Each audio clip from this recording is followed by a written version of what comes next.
when you have a baby and she's like so enthusiastic and she wants to do things herself and then cries when she fails and so on, that sets a completely misleading pace. And also, it's important to really understand what's the essence of the dystonic scenario.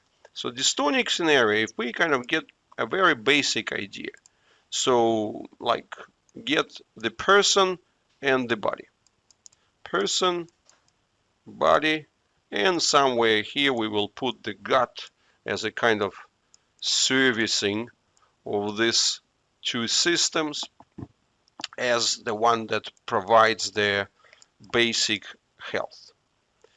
So, what is so special about the dystonic people? Dystonic person, starting from the very, very young age, is extremely person-driven, with complete disrespect to the body and strong disrespect to the gut. Meaning that this is a person who is going to use all her energy for the external pursuit, who is not very much in line and in tune with her body, so who is going to try to force her body to the external extremes, who would be generally very unhappy with the body and so on. And there is also a kind of a challenging thing. But because the person is so intense, and also what is really essential to understand that kids with dystonia, they have very high natural intelligence. And natural intelligence that goes into their everything related to it, meaning, they pick up words, they want to participate, they want to communicate, and again, all this is happening at the expense of the body and the expense of the energy supply, right? Because, the primary role of the gut is to provide for growth, for the tissue repairs, and so on and so on. So, in other words, as a person, they get grown up too early. Mind-wise, presence-wise, she's maybe like 3, 4, 5 years ahead of where she should be. And that is a challenge. It's not a blessing, it's a challenge.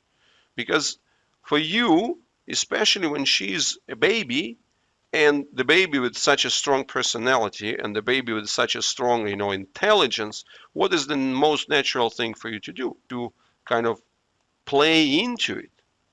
So support her as a person. Say, oh wow, and like she's missing the body, she's not doing well with it, but at least she can't move properly. But she has a very strong person and she's very intelligent. So it means that we need to give her more feed into those.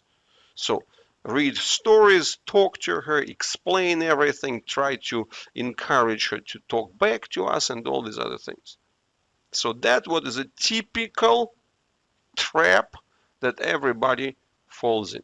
And I will go as far as I will spell the word trap. See, trap, pitfall, danger. It's a danger zone because the development requires a good balance.